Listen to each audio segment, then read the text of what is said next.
This was American foreign policy as dictated by so-called progressives in the media landscape. There was no voice of reason.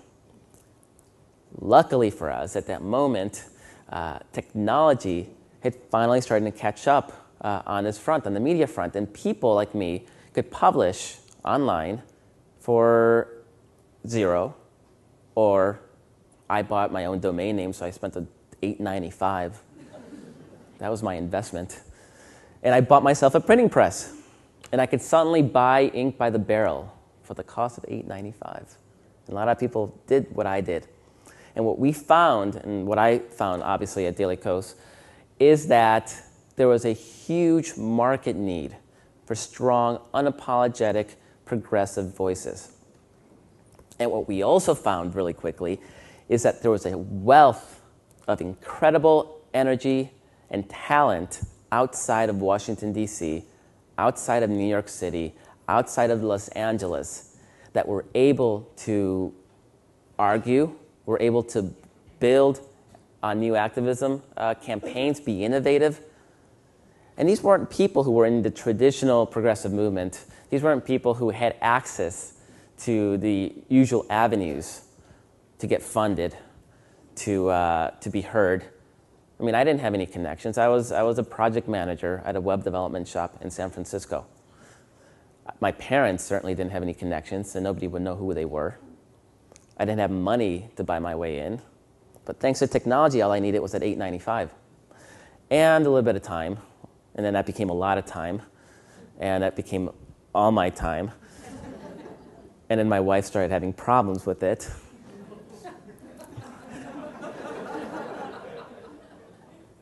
So that's what it costs. That's the price I had to pay.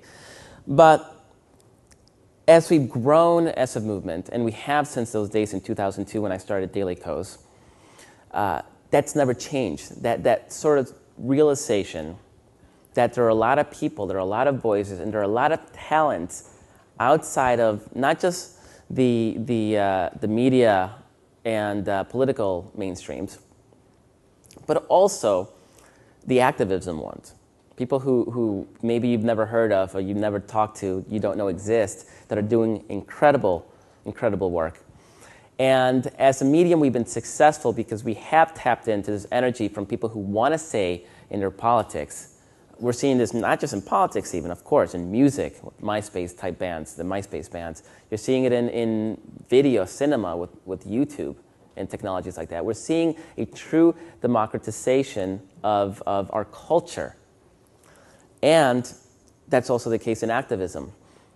And so suddenly you have organizations that aren't on the radar, that aren't part of the old guard, that can actually have an impact that maybe approach that of some of these established mainline organizations or can exceed them. Again, I mean, the budget of Daily Kos is less than $1 million a year.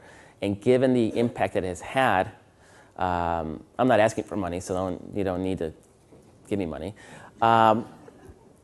I'm saying that it's incredible what technology and a core group of people, talents that people that aren't necessarily on the radar screen have been able to accomplish. And I think that's something that everybody needs to be able to tap into as you grow your organizations and as you start looking where to move in the forward. How do you expand who you hire? Is to realize that there are people already doing these things and doing them for free. And they're doing them very effectively, and you can see them online, you can find them online. And I know that when I do my hiring now, I don't look at resumes anymore. I couldn't care about a resume. I need to know what they've done. And if they have done anything, there's a trail on it. There's a blog, there's video, there's evidence of those accomplishments. I've taken this one step forward. Now there's a Kos Fellowship Program, which I'm working with Tides on, which is essentially providing micro-grants to a lot of these activists to encourage them to keep doing this kind of work. It's a lot of times it's thankless work and not a lot of feedback. It's lonely. A lot of people in a lot of deep red states, in Boise and up in Montana and in Alaska, or deep in machine blue states, where if you're not plugged into the machine, like let's say in Illinois or New Jersey, you're sort of out of the picture. People are lonely, but we're trying to encourage these people by providing microgrants for specific projects, and if those work out, hopefully, we hope to expand that to provide full-time fellowships to keep doing this kind of work, because there is a wealth of talent out there. And for a movement that has really been predicated for too long on programs, I think there has to be a shift towards people. Daily Kos didn't get started as a program. It gets started because I had an idea, and obviously I tapped in to an existing need. Move On didn't get started as a program, but because people had an idea and they executed an idea.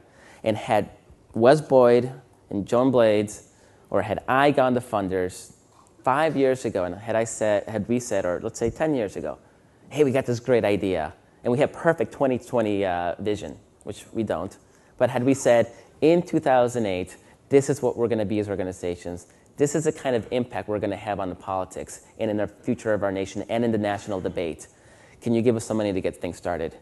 They would have looked at me, they would have looked at Joan, and they would have looked at Wes, and they would have laughed at us, and we would have left with nothing. Luckily, we live in a world now where we can build first, prove the concept, and then execute.